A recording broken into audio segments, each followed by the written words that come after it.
This is Cast of Wonders, the young adult fiction podcast featuring stories of the fantastic. Welcome. Episode 568. I'm Catherine Inskip, your editor and host. 2023 is Escape Artists' first year as a US 501c3 registered charity, so we are holding our first ever end-of-year fundraiser. We're keeping it simple and expectations to a minimum. Mainly, we're using the end of year to raise awareness about what it means that EA is now a registered non-profit in the US. All of EA's podcasts have always been audience supported, but now as a registered charity, there are many more ways we can accept generosity, and you can support EA bringing free, accessible audio speculative fiction to a global audience. Escape Artists can now accept workplace giving and employer matching gifts, stock donations, gifts from donor-advised funds, foundations, and corporate philanthropy programs. But what really keeps Escape Artists going, and always has, is your generosity. Whether you've been supporting EA for years or are thinking of making your first donation today, know that your gift will go even further than it would have last year. As a non-profit, we can use more of each gift to bring free, accessible audio fiction to you and audience members around the world.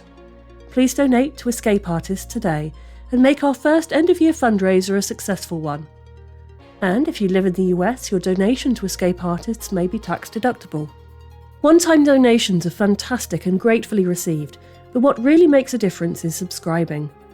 A $5 monthly donation on Patreon goes further than you might believe. Subscribers give way more than just money, they give us stability, reliability and dependability. Monthly donations give Escape Artists a reliable space station in steady orbit, a sturdy castle, a bright theatre, a well-insulated dark tower, or a perfectly cat-shaped box from which to operate. Thank you for supporting Escape Artists and bringing free audio speculative fiction to people all around the world.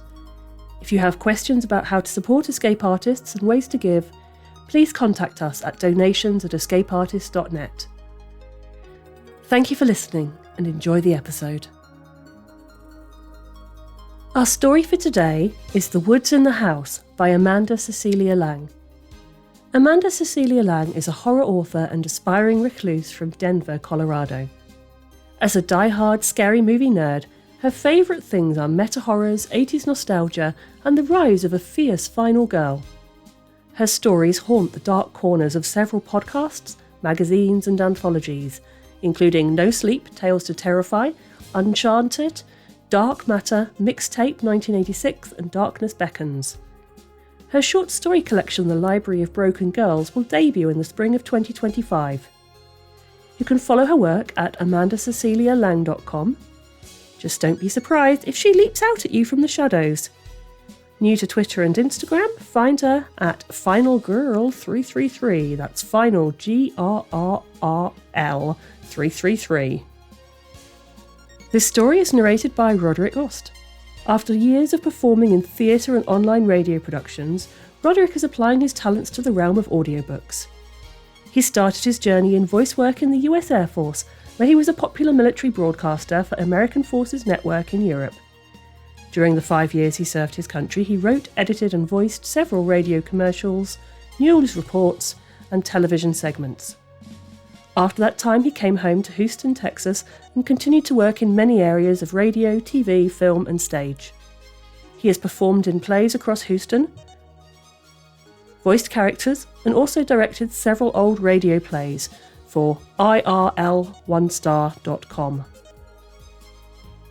Currently, he can be found online reciting Shakespearean quotations with his friends on Zoom Shakespeare.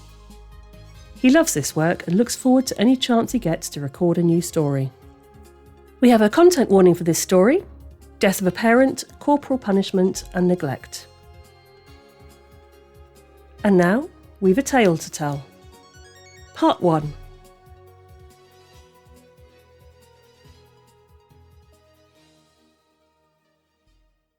The Woods and the House by Amanda Cecilia Lang.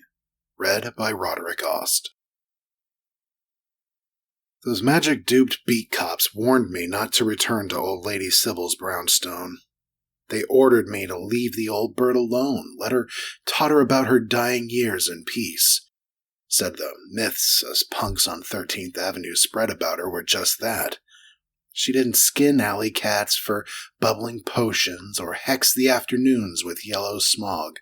She didn't whisper haunted prayers and open portals into other realms. Her house was just a house. And she didn't kidnap Tina. The whole neighborhood agreed, from the bodega owner to the apartment rats to the sidewalk gossips. Something wretched had happened to my little sister. Just another big city statistic. Kids like her go missing every day, run off, tumble through cracks, take ill with sinister luck, same as alley cats and treasured parents. One thing the cops promised me, telling wild lies about lonely spinsters, was never going to bring Tina back. But I know what I saw on Halloween. Life's no fairy tale, dumbass, I told Tina that night, walking 3 steps ahead. 11 was too old for trick-or-treating, too old to get dreamy-eyed about candy apples and whacked-out crones. Just like 15 was too old to waste my Halloween brat-sitting. But old lady Sybil makes them with Honeycrisp apples and starlight spells, Tina whined, attempting to tug me across 13th Avenue. Only nobody ever takes them. They run past and throw eggs at her door. I feel sorry for her. I yanked my hand free. I don't. Everyone's right. She's creepy and kinda gross. I wouldn't eat anything she gave me. You're on your own. I shoved her, fairy wings and all, toward the brownstone, then loitered across the street as she clambered the stairs to the grand stoop. I was missing out on stolen Schlitz and comic books with buddies for this. Cracking my knuckles, I watched a haggard silhouette fill the golden jack-o'-lantern doorway. Tina selected an apple, then planted herself on the stoop, chatting to the witch. After an eye-rolling eternity, Tina pointed my way, and old lady Sybil caught me in her cobweb gaze. Grinning, she whispered in Tina's ear. Most nights, wondering what the witch said keeps me wide awake and cold. Because then she stepped aside, and Tina skipped across her threshold, and in that endless blink before the door slammed shut, I witnessed something impossible. Parlor of the brownstone stood full of trees, an entire starlight forest of them. Sky-high trees with knotted mossy boughs, zigzagging fireflies, a moon-glow lake. Hell was that? Eyes sharp, pulse sharper, I waited for the brownstone's door to reopen. Infinity crept by. Tina never came out. On eerie, wobbly legs, I crossed 13th and bang, bang, banged on the door. Nobody answered. Stained glass windows warped my view inside, but I wasn't desperate enough to break in. Not yet. Rabid annoyance outweighed my confusion. I should have been more freaked out. Should have done something, anything. Instead, I ditched off home. I abandoned her. If Tina wanted to break Dad's curfew to slumber party with hags, let her. Dad stopped being Dad 2 Septembers ago when endometrial cancer stole Mom. The man barely acknowledged us anymore, except to bust us breaking the rules. And his belt was something I'd already learned to avoid. But morning came, and Tina still hadn't returned home. I fessed up, leaving out the bit about the forest. By then, I'd convinced myself it was Halloween decorations. Novelty lights, cardboard trees, dime store stuff. Dad grabbed my scruff and marched me down 13th. In the swirling morning chill, he pounded on the brownstone's door. This time, old lady Sybil answered. She stood there wearing an antique housecoat over droopy, narrow bones. I'd never been so close to her. She had a smell about her, like spoiled apples and the leopard exhibit at the zoo. She smirked my way, a knowing smile. Pruned-up lips stretching like creep-show elastic. I thought her face might unhinge. Behind her, the parlor was just a parlor. Gaudy paisley wallpaper, overstuffed chairs, mahogany tables cluttered with Tiffany lamps. not a forest in sight. She invited Dad inside to peek around, let him circle every fancy schmancy room. And later, when we returned with the beat cops, she side-eyed me the whole tour, biting down on her little secret, her little trick. She'd never spoken to Tina, she promised. Everyone bought it. Everyone thought I was lying. The cops hauled me in, made me tell my story 100 different ways. Finally, I blabbed about the starlit forest, how Old Lady Sybil possessed sneaky eldritch powers. Cops probably would have chuckled if they weren't so suspicious of me. Later, when they released me home, Dad took his belt to me, tried to get a different story out of me. Those welts deepened, but I never changed my tune. I know what I saw. There was a search, complete with missing posters and a cadaver dog. The whole neighborhood showed up, folks who used to know Mom. Detectives searched the witch's brownstone again, then every cranny of our crappy apartment building. They lurked inside car trunks, fished dumpsters, and came up just as empty as I knew they would. Barely took a week before they gave up. After that, the sidewalk gossip started saying I'd done something to Tina, knocked her around, maybe tossed her down a sewer drain. Everyone whispered about what a comic book villain I'd mutated into after Mom died. Brought up all the times I forgot Tina at the bodega and drop-kicked her school books and splashed gutter water on her corduroys, all the nasty name-calling. And the worst thing? They weren't wrong about those last bits. But I know what I saw. Thanks to Tina's encyclopedia, I even identified those trees. Yews laced in elf moss. But if I hoped to clear my name, I needed to explore the brownstone when the witch wasn't expecting visitors. My first flailing attempt was November 13th. 13 days missing. Mom used to love this time of year. Golden fire leaves, cinnamon spices. Used to be that Halloween was a carnival to usher in Thanksgiving feasts and the giddy anticipation of Christmas. Not anymore. I swiped a hammer and lurked in the alley across from the brownstone, waited until the witch lurched outside with her shopping cart and wheeled off to market. Ducking low, I raced to her stoop. 13th Avenue stood quiet, empty of the usual loiterers, window curtains drawn against the smoggy gloom. I waited for a lone Chevy to turn the corner, then hammer-smashed the stained glass window. Reaching in with trembling fingers, I unlocked the deadbolt.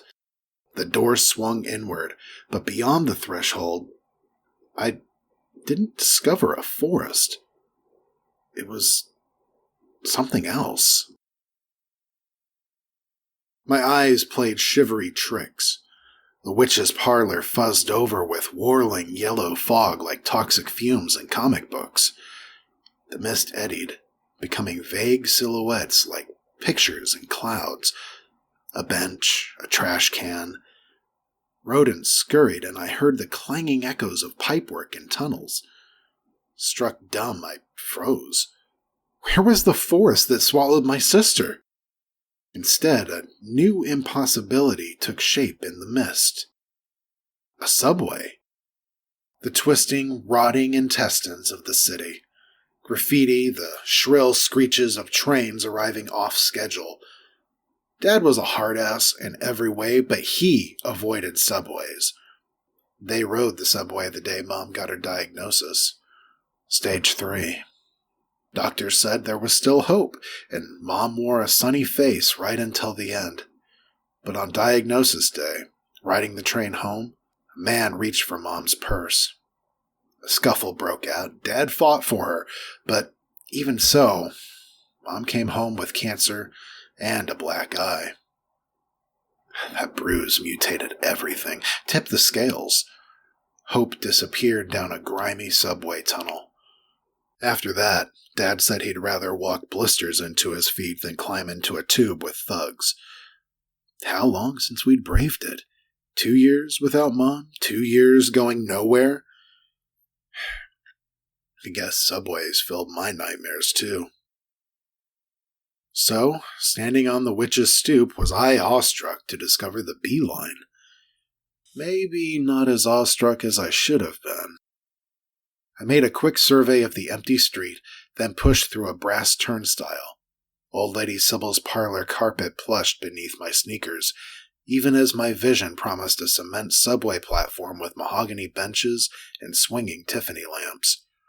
Trash cans overflowed with rats and comic books. Crooked missing posters hung on graffitied walls. Tina, Mom, Dad, me. All of us gone, each in our own way. A pit lined with electric tracks ran the length of the platform, disappearing down sewer-dark tunnels. A train would arrive soon.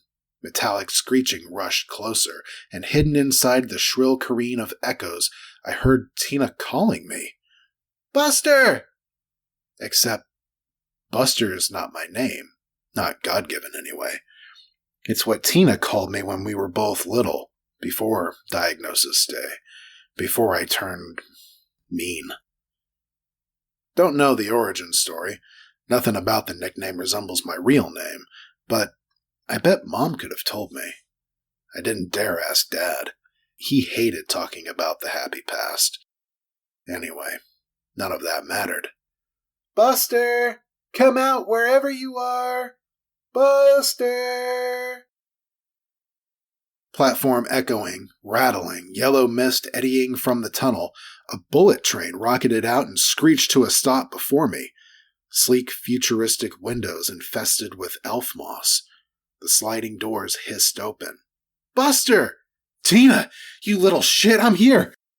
I rushed inside, sneakers faster than my eyes. Every seat empty. Every dangling strap hanger unoccupied. Gut sinking, I pivoted as the exit doors slid closed, trapping me like a fly inside the clap of witchy hands. The train jerked forward, instant top speed. I barely had time to snag a handhold. Swaying wildly, I managed to plant my sneakers and brace for whatever came next. I still wasn't prepared. Scenery blurred past the windows. Yews, I thought at first, those filigree giants of the witch's misty woods. Then my dizzy vision found its bearings in the smog. Not trees out there. Buildings. 13th Avenue. Apartments, brownstones, the bodega, gliding past like a movie reel. Moving like stop-motion puppets, two siblings rambled down the sidewalk. One tall, one small, ever scrambling to keep up. Me and Tina. Another witchy illusion, except I remembered that Halloween. Last year, our second without Mom. Our first lousy attempt at trick-or-treating alone. After we returned home, Tina sat in bed cradling her candy bucket, still wearing her princess dress and Mom's sunny amber eyes. She looked happy for once. Where'd she grow the nerve, anyway? After she fell asleep, I'd scraped under the fridge, chasing roaches into her trick-or-treat bucket. Gripping the subway's handholds, I grimaced and turned away. But the flashback playing through the opposite windows proved equally heinous. Tina pounding on a door in trickster darkness, wet terror streaking her cheeks. Last Thanksgiving, Dad passed out drunk, and Tina asked me for a bedtime tale. I shoved her into our closet and told her green hands would spider crawl from the shadows and seal every thankful prayer. The scene streaked past the windows, blurring, growing darker now. Dad holding Tina's Christmas gift in one fist and her struggling report card in the other. What would your mother think? And there I lurked by the exit, decent at math, better at keeping my head down. I could have helped Tina out. Instead, while Dad slammed her gift into the trash, I popped my hoodie and ghosted out the door. Too many scenes like that. Countless cruelties possessing the windows. When I shut my eyes, the memories shone inside my brain pan, twice as vivid. I get it, I shrilled. And maybe I did. Or maybe I felt indignant about having my nose rubbed in salty wounds. The journey blurred. At some point, the ugly memories stopped rolling and the subway slammed to a halt. Warp speed to 0 in the time it took to send me skidding down the aisle. Doors whooshed open. I smelled the witch's forest before I saw it. Piney and muddy with a sparkle of pumpkin spice. I scrambled to the train's threshold and cocked my ear. Silence greeted me. If I wandered into those woods, would the witch claim me like she claimed Tina? I pressed one sneaker into the loam. A bony hand clamped my shoulder. We call that breaking and entering. Daylight scrubbed me, slammed me back into the brownstone stoop with the beat cops who'd responded to Tina's kidnapping. They wore jackal smiles, obviously jazzed to catch me red-handed. My sister's in there! But as I turned towards the brownstone's gaping front door, the subway train and the forest beyond vanished. Poof. The parlor was just a parlor. I blinked, stunned stupid by the snap's sudden change. Didn't matter. My sister's in there! I dodged into the witch's lair. I heard her voice! Tina! I'm here! It's Buster, damn it! I've brought help! Call out again! Buster. Faint. Ephemeral. Far, far away. The cops wrestled me onto the parlor rug and cuffed me fast. 2 of them. But when they dragged me down to the street, neither bothered to stay behind and sniff around for Tina. Enchanted incompetence? Had to be. The witch arrived home as they shoved me into their cruiser. She peered into my window with that rubbery grin, eyes shining a sulfuric, misty yellow, grocery cart empty, like she never even bothered with the market. Another trick? Had she known I'd been hiding in the alley, waiting for my chance? The cops filled her in. She played her role like a pro. The rickety, kindly crone, properly aghast when the cops showed her the shattered stained glass and gaping front door. Even so, she waved off pressing charges. The cops kept me caged in their back seat, determined to drag my juvie ass back to the station.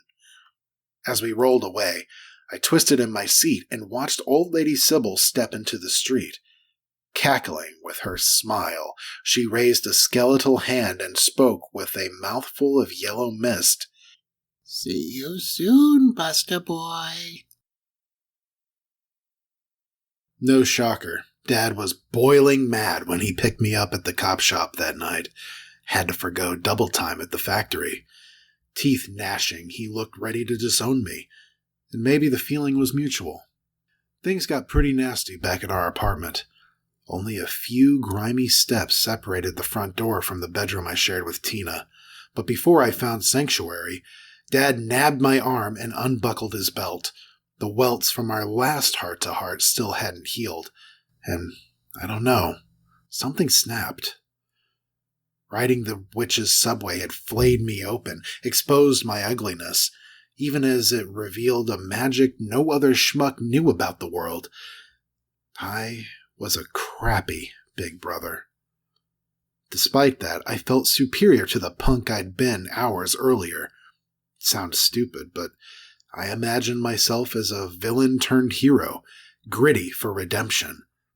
So, when Dad whipped his belt loose, courage gusted through me like misty yellow wind. This man wasn't scary. The man feared prickly emotions and subways, and I'd already faced down the freakiest transit system of all. My hand shot up, and I caught Dad's wrist like the hilt of a battle axe, blocking his belt mid-swing. For the briefest instant, his red fury seized, stunned to awe. Then he raged against me double time, straining to twist free. We tussled and threw wild swings for an eternity of heartbeats. I'd never fought Dad before. Oddly dispiriting, discovering he wasn't so strong as I'd always imagined. Our fury burned out quickly and we collapsed against each other, a squabbling embrace like how boxers hang on to opponents in the ring. too beaten and exhausted to stand alone. Dad's temper simmered into a low, tortured moan. Where's your baby sister? Where, damn it? What'd you do? Not me. The witch. I wept into his shoulder. She's got Tina in there, in her woods, I swear it. I'd never hurt my sister. Not like that. But my words choked. My veins felt cold and false and villainous. Dad clamped arms around me a heartbeat longer, fists digging in. We keep losing our girls. Then he shoved me free with a grunt, retreating to the bedroom he once shared with Mom. His door slamming unfroze me, and I hustled to my own tiny bedroom and sealed myself inside. Wanted to break something, to scream. I didn't know who I was mad at, or maybe I did. I flopped onto my bed, realizing I still had Dad's belt hard-clenched in my hand. I batted it away, disturbed by the bloodstains on the leather and the sickness crawling my gut. If Mom could see us now, we'd shatter her heart. Bed springs creaking, I curled onto my side and faced Tina's half of the room. Already her little slice of the world seemed like a relic in a museum. The unmade bed, the desk piled with scented markers and construction paper dragons and broomstick witches, the overstuffed bookcase. I hadn't touched so much as a dirty sweat sock over there. When I brought Tina home, I wanted everything to be like she remembered. Except, for all the nasty ways I used to terrorize her. Inside my head, flickering train windows played on, a barrage of regrets hexing my conscience. What kind of brother was I? Cringing, I dragged my worthless hide over and collapsed on Tina's mattress. Was this how she saw the world? Winged dragons hung like sky clouds, and that haphazard bookcase looked ready to unleash an avalanche of fairy tales upon me. One storybook in particular, thick purple spine, gold lettering jutted farther than the rest. Blinking, I sat up, recognizing the book Mom read at bedtimes. I begged out of the childish ritual several years after Tina was born, but Mom used to read to Tina every night. First sitting at Tina's bedside, then with Tina sitting beside hers in the hospital. Those magical old make-believes delighted them both. Sure, I pretended not to listen, and maybe I stopped hearing the words, but the honeyed drone of Mom's voice always lulled me into Sherwood Forest dreamscapes right alongside Tina. On my feet again, bruises from my scuffle with Dad burrowing in, I wiggled the storybook free like a dragon's tooth, careful not to dislodge the whole of her stuffed library. But with the storybook silently in my hands, my guts plummeted. Feeling sunk, probably like how Dad felt when he realized his son was grown enough to fight back. Obvious facts ignored for too long. The cover of Mom and Tina's storybook had a colorful illustration hard-pressed into the leather. I'd seen it before, sure I had, 1,001 times. A starlight forest of tangled yews, elf moss, and twinkling will-o'-the-wisps. Exactly like the forest inside Old Lady Sybil's brownstone. We will be back next week with the second part of this story. For many of us, when we're children, Christmas is a time of magic, and it's only as we get older that we become more aware of, or more exposed to, the realities of life that can tarnish it. For others, the season's magic is just not enough on its own. Life is hard. The people around us are hurting or broken. The money's too tight, the temper's too short, and we're supposed to put on a smile and be nice to people we might not even want to be around. The pressure to make the celebrations special, to give our children all the things they do or do not need, to sustain a dream that we can neither believe in nor afford. It is a position of privilege to be unburdened at this time of year. It's also a time of reflection, and for some those reflections can be hard, even heartbreaking. At this time of year, many of us are forced to confront our failings, our failures. But it's only human to have them, and they don't define who we are. Spring is coming, and we can endure and learn and grow bright again. Cast of Wonders is brought to you by Editor Catherine Inskip, Assistant Editor Alicia Caparaso, Associate Editors Tanya Adelit, Amy Brennan, Joyce Hernandez, Somtua Haseway, Cup Jacob, Amanda Kong, Ray O, Simon Pan, Samuel Poots, Emma Smales, Denise Udell and Rin Yi. Our editorial assistant is Amy Brennan, our community manager is Denise Udell, and our audio producer is Jeremy Carter. Cast of Wonders is part of the Escape Artists Foundation, a 501c3 non-profit, and this episode is distributed under the Creative Commons Attribution Non-Commercial No Derivatives 4.0 International License. That means you can download or listen to the episode on any device you like, but you can't change it or sell it. Our theme music is Appeal to Heavens by Alexei Nov, available from Promo DJ or his Facebook page. Thank you for listening.